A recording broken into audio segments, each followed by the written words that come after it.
Bismillahirrahmanirrahim. Assalamualaikum warahmatullahi wabarakatuh, teman-teman. Ini ada kisah yang mudah-mudahan bisa ngebantu kita menghilangkan jiwa julid dan kepo ya. Alkisah, ada seorang anak yang rajin ke masjid berkata sama ibunya, "Bu, saya nggak mau ke masjid lagi, Bu." "Loh, kenapa, Nak?" "Karena di masjid saya nemuin orang yang ternyata kelihatannya aja suci, tapi ternyata waktunya ibadah dia malah main gadget. Terus ada yang malah sibuk gibah di dalam masjid loh padahal." Punya diam sejenak, terus memberikan perintah. "Nah, besok kamu ke masjid, ambil air 1 gelas penuh, jangan sampai tumpah, lalu keliling masjid. Gak boleh tumpah sedikit pun. Ibu tunggu nanti di depan masjid." Ya, besoknya si anak ngelakuin, ambil air penuh, lalu keliling masjid, keluar masuk, dan juga setelah akhirnya selesai, datengin ibunya. "Gimana, Nak? Ada yang tumpah nggak?" "Tidak ada, Bu." "Bagus. Sekarang ibu mau tanya.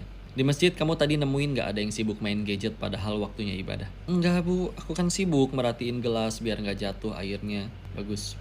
Apa kamu juga nemuin ada yang gibah tadi di masjid?" "Enggak, Bu. Aku sibuk perhatiin gelas ini jadi nggak tahu, nggak denger, nggak fokus sama sekali untuk dengerin yang kayak gitu atau melihat yang kayak gitu." Maka ternyata itulah pelajaran dari ibunya. "Nah, begitulah hidup. Kalau kamu fokus sama tujuan hidup kamu nggak akan punya waktu buat menilai keburukan orang lain. Jangan sampai kesibukan kamu menilai keburukan orang lain membuat kamu lupa akan kualitas dirimu yang sebenarnya." Ya Allah. Yuk teman-teman, alhamdulillahnya juga sekali lagi, kita meninggal tuh nggak ditanya kelakuan orang. Kalaupun ternyata kita mendapati ada keburukan, ya sudah, dakwahi, kalau bisa sampaikan.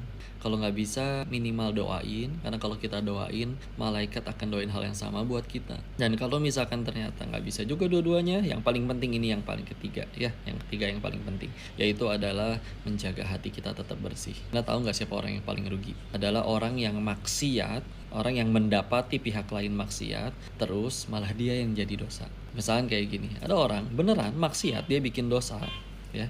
Tapi ternyata malamnya dia tobat nasuha, nangis sejadi-jadinya di hadapan Allah dan bertobat. Kita yang ngelihat kemaksiatannya, sibuk ngumbar keburukan dia sampai bulan depan. Coba, orangnya udah diampunin malam itu, kita dapat dosa sampai bulan depan. Padahal yang maksiat dia, itu yang paling rugi ya. Silakan teman-teman, ambil kebaikannya, keburukannya tidak perlu kita pikirkan. Kita meninggal gak ditanya keburukan orang lain. Tapi kalaupun memang bisa didakwahi, doakan, jadi dakwah silahkan. Ada nasihat, ada kritik yang membangun, silakan diambil. Tapi yuklah, fokus sama tujuan hidup kita, jangan sampai teralihkan dengan yang malah membuat kita jadi tidak berkualitas. Barakallahu fikum, semoga bermanfaat. Assalamualaikum warahmatullahi wabarakatuh.